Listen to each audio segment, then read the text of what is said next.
اعوذ باللہ من الشیطان الرجیم بسم اللہ الرحمن الرحیم الف لام میم، اس کو ایسے ہی پڑھنا ہوتا ہے. الف لام میم نہیں ہے، یہ وہ اردو میں ہے، عربی میں سے ایسے ہی پڑھنا ہوگا. 3 سے 5 الف تک کھینچنا ہوگا، لام کو بھی اور میم کو بھی. اور لام اور میم چونکہ اس کا جنکشن ہے تو میم کے اوپر تشدید بھی ہے، غنہ بھی ہو رہا ہوگا اس اعتبار سے کہ میم کی آواز. تو یہ حروف مقطعات ہیں، اس کے اوپر بڑے لوگوں نے تب آزمائی کی ہے، بڑی کوششیں کی ہیں، سنیوں میں بھی شیعہ کے اندر بھی. ہمارے قریبی دوست ہیں شیعہ عالم دین ہیں ثاقب اکبر صاحب، جو ملی یکجہتی کونسل کے سیکٹری بھی ہیں. انہوں نے ایک پوری کتاب لکھی ہے حروف مقطعات کے اوپر. انہوں نے سارے اقوال جو اہل سنت کے ہاں بھی تھے، اہل تشیع کے ہاں بھی تھے، ان سب کے سب اقوال کو جمع کیا ہے. الٹیمیٹلی رزلٹ یہ ہے کہ یہ اللہ اور اس کے نبی علیہ السلام کے درمیان جو ہے کوڈ ورڈز ہیں، اور کچھ الفاظ کو تو ہم قرآن حکیم کی روح سے ان کا مطلب بھی جان سکتے ہیں. اور عربی میں اس وقت عربی لنگوسٹک کے اندر مستعمل تھا اس طرح کے کوڈ ورڈز یوز کرنا. تو اس لیے کبھی بھی مشرکین عرب نے اس کے اوپر اعتراض نہیں کیا کہ یہ اس کا مطلب بتایا جائے ہمیں، کیونکہ ان کے بھی کوڈ ورڈز چلتے تھے. کچھ کا بتا بھی دیا گیا، جس طرح کہ جو سورہ نون ہے، سورۃ القلم بھی جسے کہتے ہیں، پارہ نمبر 29 میں، تو اس میں صاحب الحوت کا ذکر آیا، یعنی مچھلی والے. کون؟ سیدنا یونس علیہ السلام. اور سورہ الانبیاء میں حضرت یونس کا نام ہے ذن نون والا، جیسے ہم کہتے ہیں نا ذل جلال یا ذل جلال. آلت رفع میں پڑھا جائے گا ذل جلال، جلال والا اللہ کا نام ہے. تو وہاں پہ ذن نون والا. تو نون والا کون؟ وہ سورہ القلم میں، اس میں آغاز ہی کس سے آتا ہے؟ نون والقلم وما یسطرون. تو اس پہ تو اجماع امت ہے کہ وہاں نون سے مراد مچھلی ہے. اور عرب میں اس طرح کے کوڈ ورڈز یوز ہوتے تھے. مثلا یہ جو توئے ہیں نا، یہ سانپ کے لیے سمبل کے طور پہ استعمال ہوتا تھا. اس کی شکل بھی آلموسٹ دیکھ لینا، کوبرا سانپ اگر ایسے کھڑا ہو اور یوں اس کی دم ہو تو یہ سمبل استعمال ہوتا تھا عرب میں. اور آپ مزے کی بات دیکھیں کہ جتنی صورتوں میں حضرت موسیٰ علیہ السلام کے واقعات آئے ہیں نا، سورۃ القصص ہے، سورہ طٰہٰ ہے، طٰہٰ بھی توئے سے سٹارٹ ہو رہی ہے. اسی طریقے سے سورۃ القصص، طاسین، سب میں طٰہٰ آپ کو نظر آئے گی.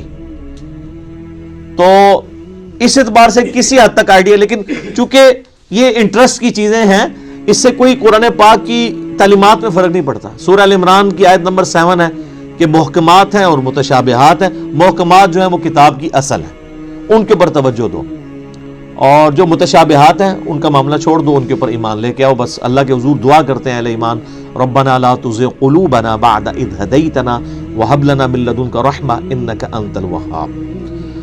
آمین.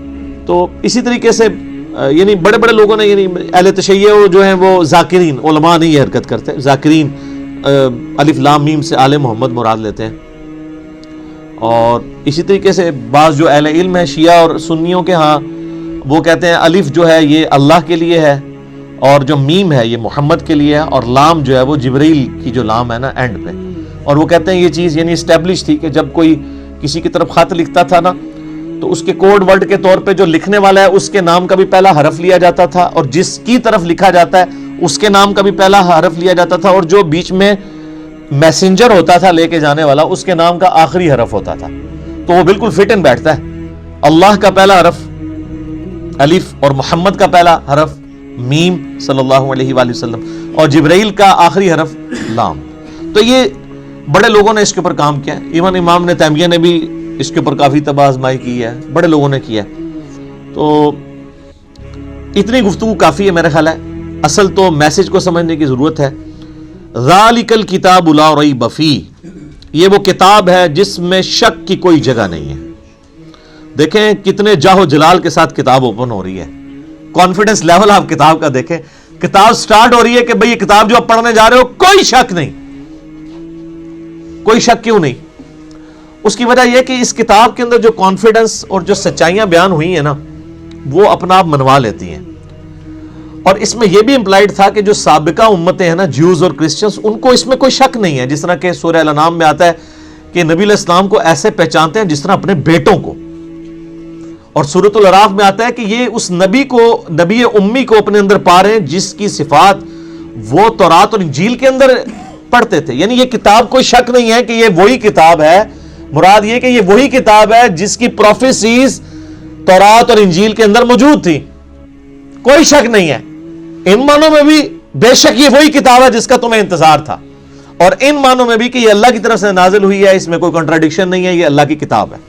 دونوں اعتبار سے یہ شک سے پاک ہے. جو سورہ النساء کی آیت نمبر 82 میں بھی آگے چل کے آئے گا کہ اگر قرآن کسی اور کی طرف سے آتا اللہ کے سوا تو تم اس میں بڑا اختلاف کثیر پاتے. یعنی اس کی آیات آپس میں ٹکرا رہی ہوتی, ایک مضمون کچھ اور کہہ رہا ہوتا, دوسرا اس کے بالکل اپوزٹ. تو اتنی موٹی کتاب بغیر ٹکراؤ کے یہ اللہ کا کلام ہے. اور پھر اس کا جو کانفیڈنس لیول ہے نا یہ کئی لوگوں کو بڑا اپیل کرتا ہے. یہ عبد الرحیم گرین جو ہے نا مسلمان ہوئے ہیں نا, جو اس وقت انگلینڈ کے اندر بہت بڑے ایک مسلمان اسکالر ہیں, وہ ایسا بندہ ہے کہ یعنی اس وقت جتنے لوگ مسلمان ہوئے ہیں نا بڑے ہائی ٹیر پہ لوگ, ان میں اس طرح کا بندہ کوئی نہیں ہے. یوسف ایسٹس اگر ہیں تو یوسف ایسٹس جو تھے امریکن یعنی پروٹیسٹنٹ ایک پریسٹ تھے, مسلمان ہوئے ہیں. لیکن یہ جو عبد الرحیم گرین ہے نا اس نے دنیا کے سارے مذاہب پریکٹیکلی پھرے ہیں. 4 سال تک بدھسٹ بھی رہے ہیں, کرسچن بھی رہے ہیں, سارے مذاہب پھر کے اینڈ پہ یہ اسلام کی طرف آئے ہیں. آپ ان کی لائف سٹوری بھی انگلش میں رکھی ہوئی ہے جو انہوں نے سنائی ہے. تو وہ عبد الرحیم گرین کہتے ہیں کہ جب مجھے قرآن یعنی جب میں نے پڑھنا شروع کیا نا تو میں یعنی قرآن پاک کے کانفیڈنس سے بڑا متاثر ہوا کہ یہ بڑے یعنی پیشن کے ساتھ بات کرتا ہے. نمبر 1. نمبر 2 وہ کہتا ہے قرآن میں اس طرح کا ربط نہیں ہے جو انسانی کتابوں میں ہوتا ہے, کیونکہ قرآن کا سٹائل خطبے کا ہے جو میں پہلے ایڈریس کر چکا ہوں. یہی بات اس نے جوشوا نے بھی کی جس کا پچھلے دن ہم نے کلپ بھی چڑھایا تھا, how Bible led me to accept Islam. تو وہ بھی یہ کہتے ہیں قرآن کا جو کانفیڈنس ہے نا کہ ایسا کرو تو کامیاب ہو, ایسا نہیں کرو گے تو یہ ہو جائے گا. آپ یقین کریں دنیا میں سخت سے سخت طبیعت والے بندے کی کتاب اٹھائیں نا اس میں آپ کو وہ اعتماد اور وہ پیشن نظر نہیں آئے گا جو کتاب اللہ کے اندر آپ کو نظر آتا ہے. یہ خدا الہ مالک رب ہی اپنی مخلوق سے اس طریقے سے بات کر سکتا ہے. انسان جتنا مرضی بڑا ہو جائے وہ اس طریقے سے گفتگو کر ہی نہیں سکتا, چاہے بھی تو نہیں کر سکتا. یہ اس کتاب کے اندر زور ہے. لا ریب فیہ ھدی للمتقین. اگر فی ہی کو آپ آگے ملا لیں, لا ریب پہ آپ وقف کر لیں تو پھر یہ معنی بنے گا کوئی شک کی جگہ نہیں ہے. فیہ ھدی للمتقین, اس میں ہدایت ہے پرہیزگاروں کے لیے. فی کو پیچھے کر لیں تب بھی معنی میں کوئی فرق نہیں پڑتا. ھدی للمتقین, یہ قرآن ہدایت ہے ان لوگوں کے لیے جو ڈر جائیں. یہ ترجمہ اصل ترجمہ ہے اس کا. وقار عربی میں کہتے ہیں نا بچنے کو. اچھا ہم جب کہتے ہیں نا قرآن میں ہدایت ہے پرہیزگاروں کے لیے, یہ ترجمہ کر رہے ہوتے ہیں. اچھا تو جو نان پرہیزگار ہیں ان کے لیے ہدایت کہاں ہے؟ سوال ہے نا. تو اس کا معنی ہی غلط کیا گیا. اس کا ترجمہ مولانا مودودی رحمہ اللہ تعالیٰ نے بالکل ٹھیک کیا کہ یہ کتاب ہدایت ہے ان لوگوں کے لیے جو ڈر جائیں, چاہے وہ کافر ہے, چاہے مسلمان ہے, چاہے گناہ گار ہے, چاہے نیکوکار ہے. کئی نیکوکار ہے پرہیزگار ہیں لیکن ہر الٹا کام کر رہے ہیں کیونکہ وہ متقی نہیں ہے. پرہیزگار یعنی جو آپ نے لائسنس رکھے ہوئے ہیں, داڑھی, شلوار ٹخنوں سے اوپر, تسبیح, ٹوپی, یہ لائسنس ہی ہے نا کسی کی پرہیزگاری کا. آج دنیا میں کسی کو جج کرنے کا طریقہ کیا ہوتا ہے؟ بڑا نیک ہے, وہ کیا دیکھ رہے ہوتے ہیں؟ یہی کچھ دیکھ رہے ہوتے ہیں, گیٹ اپ.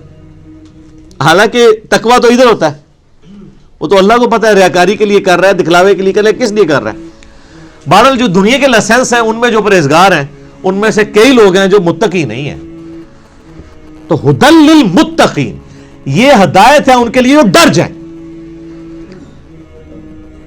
جو بھی ڈر جائے اس کو لیے قرآن کے اندر ہدایت ہے, اور جو نہ ڈرے اس کے لیے قرآن میں کوئی ہدایت نہیں. یہ بڑی خطرناک بات ہے. قرآن سٹارٹ اس سے لے رہا ہے کہ قرآن میں ہدایت اس کے لیے ہے جو ڈر جائے, اور جو نہیں ڈرے گا کوئی ہدایت نہیں. آگے چل کے آئے گا شہر رمضان الذی انزل فیہ القرآن ھدی للناس وبینات من الہدی والفرقان. رمضان کا مہینہ وہ ہے جس میں قرآن نازل ہوا ھدی للناس، پوری انسانیت کے لیے ہدایت ہے.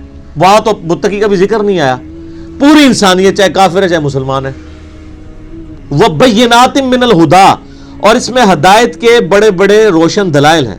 والفرقان، اور حق اور باطل میں تمیز کرنے والی کتاب ہے یہ. اچھا یہ الفرقان نبی الاسلام بھی ہے. صحیح بخاری میں حدیث ہے محمد فرق بین الناس، محمد صلی اللہ علیہ وآلہ وسلم لوگوں میں حق اور باطل میں فرق ہے. یہ کتاب بھی الفرقان ہے. تو ھدی للمتقین، ان کے لیے ہدایت ہے جو ڈر جائیں. اس کا کیا مطلب ہے؟ کہ جو شخص زندگی میں غور و تفکر کے بعد اس رزلٹ پہ پہنچے کہ مجھے میری مرضی کے بغیر کسی نے پیدا کیا اور اس نے اس فیس آف ارتھ میں مجھے پٹ کر دیا، اور یہ میری آبزرویشن ہے کہ سب لوگوں نے مرنا ہے، تو اگر سب لوگوں نے مر جانا ہے تو مر کے کس اگلی ایسی زندگی میں جانا ہے؟ اگر کسی کے بنائے سے ہم بنے ہیں تو پھر جس نے بنایا ہے اس کو رسپانس نہ کیا تو مرنے کے بعد جب اس کے سامنے پیشی ہوگی مرنے کے بعد تو کہیں شرمندگی نہ اٹھانی پڑے. جب یہ تصور کسی بھی انسان کے دماغ میں آ جائے، اس کا دل اس تصور کی گواہی دے دے تو وہ فوراً ڈر جائے گا. یار مجھے کس نے پیدا کیا؟ میرے تو ماں باپ کو بھی نہیں پتا کہ مجھے کس نے پیدا کیا، وہ خود کیسے پیدا ہوئے. تو الٹیمیٹلی ایک خدا کا تصور آتا ہے نا. وہ اللہ جس نے ہماری مرضی کے بغیر ہمیں پیدا کیا، وہ ہمارے ساتھ کچھ بھی کر جائے ہمیں وہ بچا نہیں سکتا. سب سے بڑا تو اس نے ہمارے ساتھ کام کر دیا نا کہ پیدا کر دیا، ہم سے پوچھ کے کیا. تو اب بھی جو کچھ وہ کرے گا وہ کوئی نہیں کچھ کر سکتا. تو اس میں پھر آسانی کی راہ کیا ہے کہ اسی رب کی پناہ لے لی جائے، اور اسی کے لیے کتابیں نازل ہوئیں، پیغمبر آئے. اس سورۃ البقرہ کے پہلی 4 رکوع کے اندر پورے قرآن کا خلاصہ آ جائے گا. تو جب ایسا شخص غور و تفکر کرے گا نا تو فوراً اس کے اندر ایک ڈر پیدا ہوگا، یار میرا کیا بنے گا؟ کہیں میں نے جانا ہے، کسی کو منہ دکھانا ہے، میں کیا کروں؟ تو اس کے لیے پھر قرآن میں ہدایت ہے. ایسا شخص الٹیمیٹلی قرآن تک بھی پہنچ جائے گا، پیغمبروں کی تعلیمات تک بھی پہنچ جائے گا، اور ایسا شخص جب قرآن کو پڑھے گا تو اسے ہدایت ملے گی. فذکر بالقرآن من یخاف وعید، اے نبی الاسلام قرآن سے اسے نصیحت کریں جو اللہ کی دھمکی سے ڈر جائے. کتنے حیران کن بات ہے. نبی الاسلام کو منع کیا گیا جو دھمکی سے نہیں ڈرتا اس کے لیے کوئی نصیحت نہیں ہے. فذکر ان نفعت الذکر، نصیحت کرو اگر نصیحت کرنا کسی کو فائدہ دیتا ہو. سیذکر من یخشی، نصیحت اس کو کریں جو ڈرتا ہے. وَيَتَجَنَّبُهَا الْأَشْقَى، اور جو شکی ہو چکا ہے، بدبخت ہو چکا ہے، ڈرنے کے لیے تیار نہیں، چھوڑ دیں. الَّذِي يَصْلَى النَّارَ الْكُبْرَى، اس کا علاج یہ کہ ہم اسے بڑی آگ پہ پیش کریں گے. ثُمَّ لَا يَمُوتُ فِيهَا وَلَا يَحْيَا، پھر وہ نہ وہاں پر زندوں میں ہوگا نہ مردوں میں. قَدْ أَفْلَحَ مَن تَزَكَّى، بے شک کامیاب وہ ہوا جس نے اپنے نفس کا تزکیہ کر لیا، پاکیزگی کی روش اختیار کر لی. وَذَكَرَ اسْمَ رَبِّهِ فَصَلَّى، اور اپنے رب کا نام لے کر نماز قائم کی، نماز پڑھی. آپ دیکھیں کہ سورہ الاعلی اس کو آپ پورے کے پورا یعنی ایک جو اللہ کی دعوت ہے اس کو کور کرتی ہے. بل تؤثرون الحیات الدنیا، لیکن تمہارا اصل مرض یہ ہے کہ تم دنیا کی زندگی کو ترجیح دیتے ہو. والآخرۃ خیر لک من الاولی، والآخرۃ خیر وابقی، جبکہ آخرت جو ہے وہ بہتر بھی ہے اور باقی بھی رہنے والی. ان ھذا لفی الصحف الاولی، یہی ایک یونیورسل ٹروتھ اور کانٹے کی اصل بات تھی جو قرآن سے پہلے صحیفوں میں بھی نازل ہوئی تھی. صحف ابراہیم و موسیٰ، چاہے وہ ابراہیم کے صحائف ہوں چاہے موسیٰ علیہ السلام کے صحائف، ایک ہی کانٹے کی بات تھی. کیا؟ بل تؤثرون الحیات الدنیا والآخرۃ خیر وابقی. اب یہ بھی سر پھر ہم صحیح کہتے ہیں نا کہ کتابوں کا خدا اور ہے اور بابوں کا خدا اور. یہ کتابیں ڈسکس ہو رہی ہیں.